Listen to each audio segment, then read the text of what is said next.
Hi, how are you doing? This is Mr. Chow from EnglishTuition.org. Welcome to another video.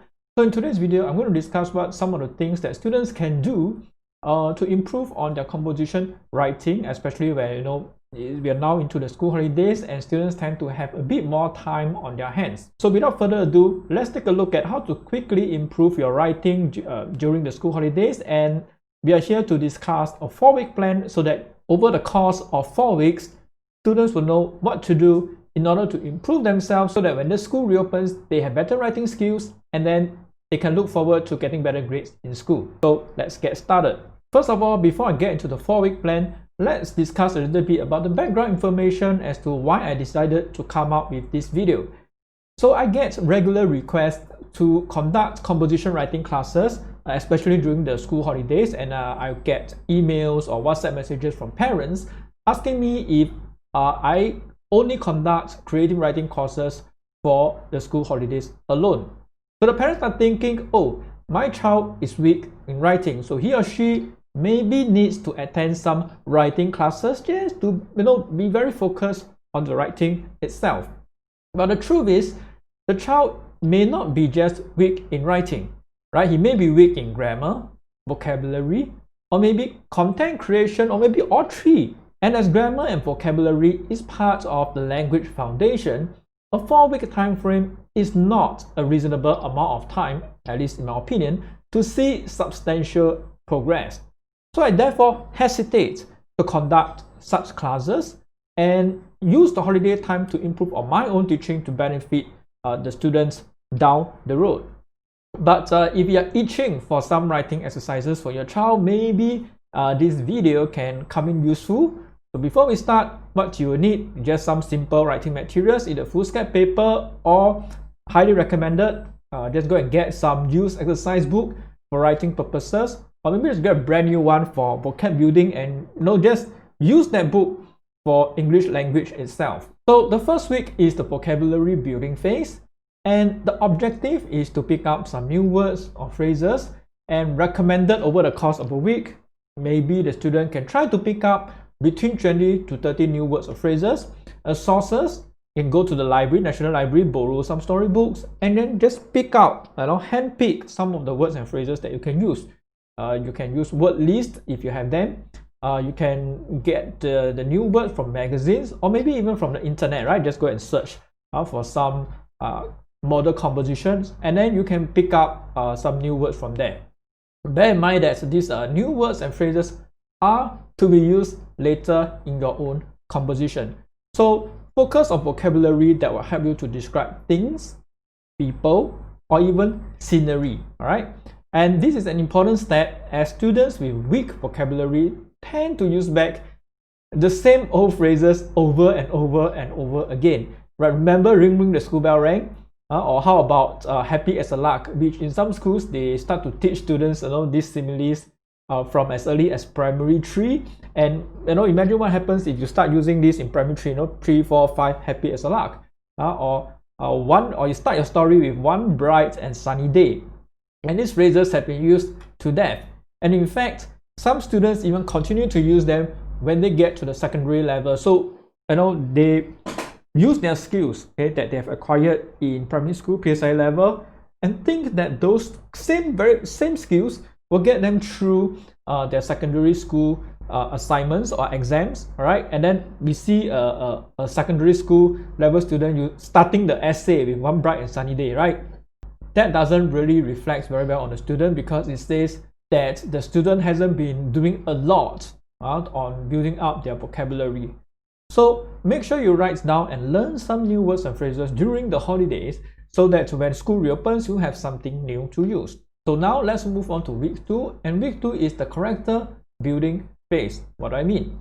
Well, the objective is to learn how to describe the characters in your story, and you want to be able to create at least 3 characters. Many students don't know how to introduce their characters properly in their stories, and the characters simply appear out of the blue, out of nowhere, and then the readers are caught off guard. Who are the characters? What do they look like? What are their personalities? Students should at least dedicate 2 to 3 sentences describing a character.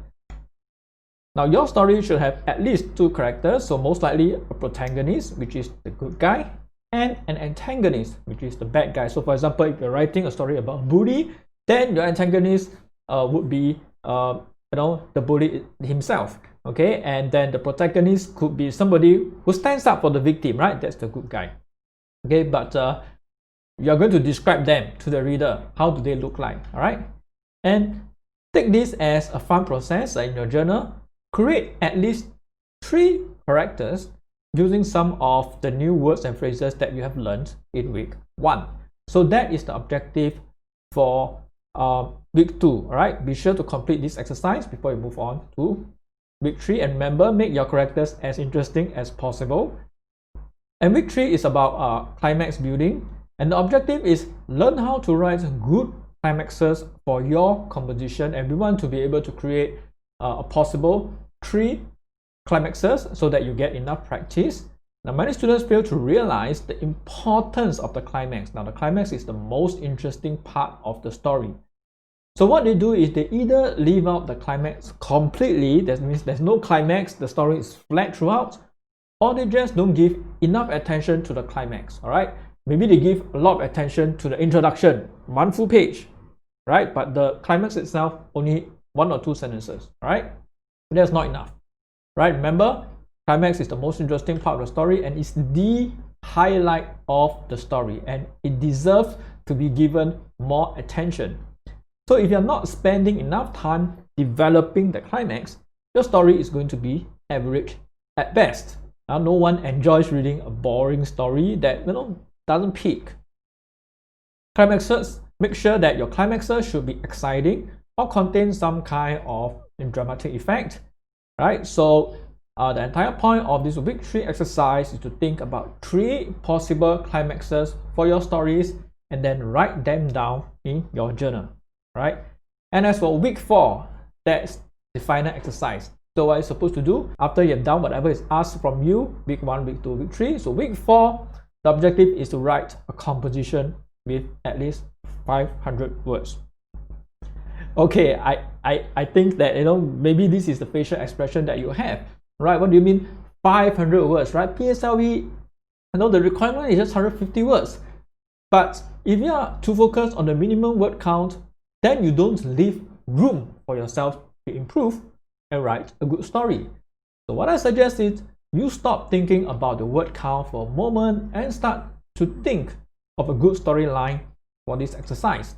More specifically, who are the characters? What is going to happen?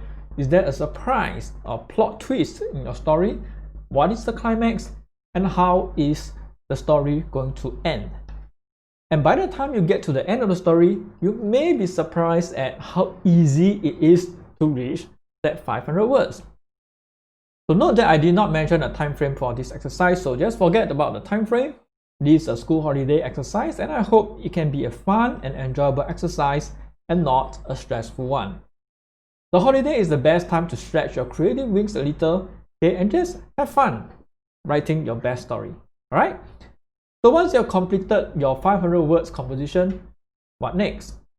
So I hope you had fun writing your story. Okay, you can show your story to everyone around you, everyone that you know, okay, and ask for feedback.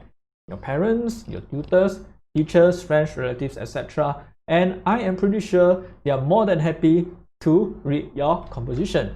And if you like, you can also submit your story to me.